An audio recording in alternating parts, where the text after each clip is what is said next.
Hey pickers, we have another interesting lock that's been languishing in the bottom of my box. I've had him a long time. This is a Ace model A527. In fact, I have the original package here. I just took him out. As if I needed another one of these, as my wife always reminds me when I bring another one home. The only reason I bought this way more than a year ago, I think, is because the package was broken open and they had marked it down $8. So to me, in my mind, my small mind, that was justification enough to buy a new lock. Ace says it's their maximum security. It is their premium line, and I don't really know what that means. It's got a lifetime guarantee, so they're pretty confident. So I'll go to the back and we'll take a little bit more detail. It is a hardened hasp, so it's going to keep us out that way. Double ball locking, so nobody's ever going to be shimming it. Solid brass rekeyable core, and that's good because when I show you the keying, you can see why I might be interested in rekeying this in something a little bit more radical to make it more of a challenge. And here's the interesting part. I don't know if you can make that out, but it says, patented high security pins offer the highest degree of protection against picking. Ace high security cylinder also offers 5-pin protection, as opposed to, say, 3-pin protection. Anyway, enough making fun. It's gonna probably humiliate me now. There's the bidding, and I think now you see, I like them really radical, some highs and lows, and make it a real challenge.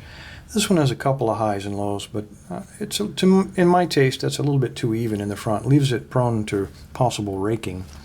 It is new. It does work perfectly. With these, there's a lot of spring tension that has to be overcome, so keep that in mind when you're doing the picking, and I'll show you how to test for that in a minute. All right, let's lock it up, and let's see if we can't pick this thing open. Now, a couple considerations. Previously, I tried to use bottom of the keyway tension, but unfortunately on these locks, you can't always do that. In fact, most often you can't. If I take the smallest tension wrench of the three and I put him in there, you can see he just flips all the way around, so he's out. If I take the medium tension wrench, it is possible to wedge him very tightly in there, but when we apply tension, it completely seizes up the cylinder, so we'll get absolutely no feedback and we'll never pick this open. And for that reason, I'm going to have to use top of the tension keyway on this one. Top of the keyway tension, sorry.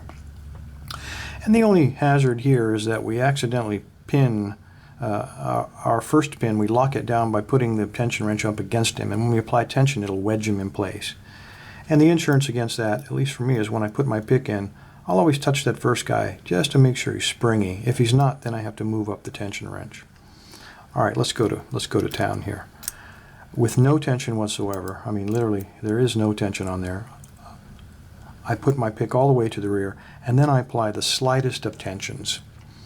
And then I'm going to take my pick and put him on the 5th pin. And I'm being extra cautious here because I suspect previous Ace locks have had serrated pins, and this one probably does too.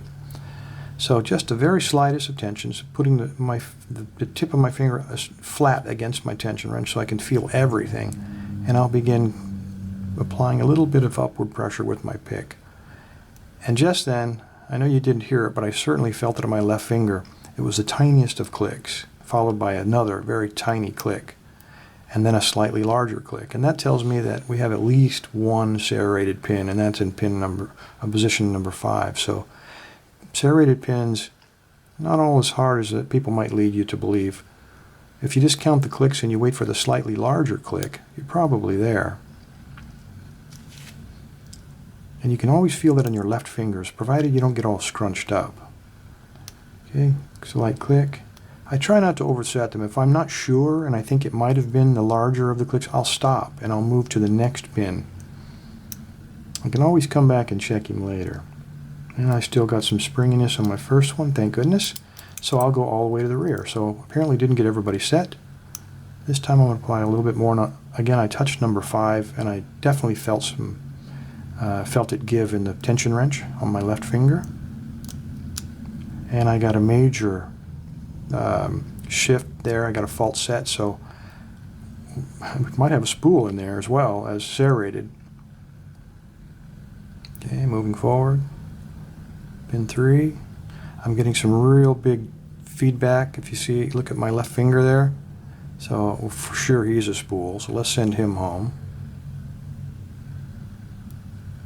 Get centered on him. Come on, guy. Go home. I know you want to.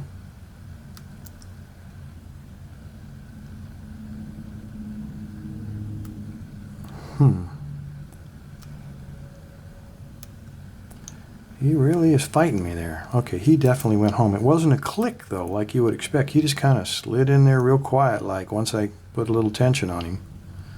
All right, I'm continuing up the stack. Pin 2. I got nothing. Move up to 1.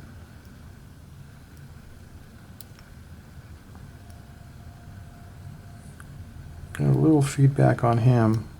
Let's give him a little nudge and see what he does. See if we can get another click out of him. Okay. I'm actually afraid of oversetting somebody, so I'm going back to the rear. I'm teching to make sure I didn't pick it because of this spring pressure. Every possibility I picked it and don't know it. Moving up the stack. Get some more feedback. Might be that spool popped back out. Okay, moving forward. Pin 1, I got good feedback. Count 2 clicks, and there we go. Now that's why after every click you need to check it, because in this case it felt like a really serious fault set, but if you continue to apply the pressure, you can see we have an open. So that's how that works. All right, that's enough time messing around. Let's cut this thing and see what's in it. Of course, now that I've committed to saying there's at least probably 2 spools and maybe some serrateds in there, I'm going to open it up and they're all going to be normal pins. All right, there we go. There's our core. There's our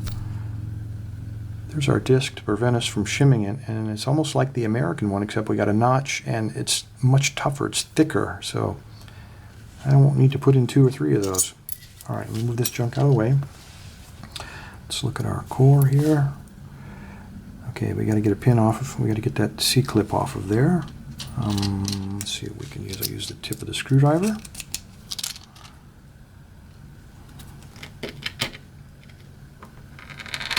These things, first time you ever take them off, they are tough. And I think after the first time, they get a little bit stretched out.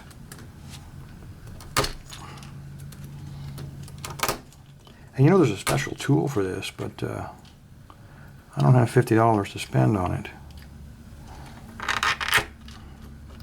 So I'd rather tear up my fingers and break all my screwdrivers.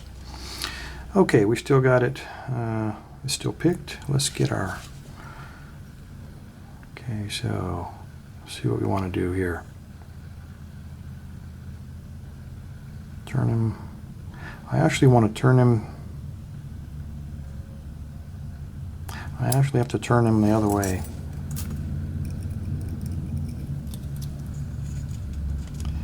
Okay, if we want to do this right without anybody getting hurt. And here we go.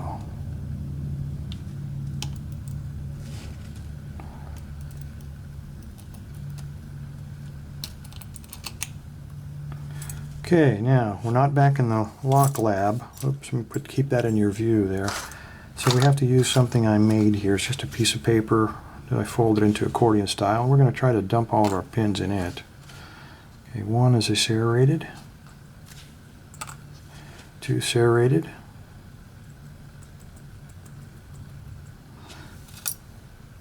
come on out of there, you devil. All right, you're going to play hard to get. We will start with number 5 then. Dump the other way. 5, 4. There we go. Nothing to it. All right, let's see what we got inside the Bible. Put my thumb so nothing. Okay, we got a serrated spool. We got a serrated. We got a serrated. We got a serrated spool, and we got serrated. There we go. Let me get that spring out there so you can see, and I'll zoom in. There we go. I think you can see that. We have position 1, we had a serrated 2, serrated 3, serrated 4, and serrated 5. And then the drivers, we had serrated, serrated spool, serrated, serrated, serrated spool. All right, no wonder we had a little trouble with that one. Anyway, hey, gentlemen, thank you for your time. And lady, sorry, I have a female subscriber. Everybody stay safe and stay legal.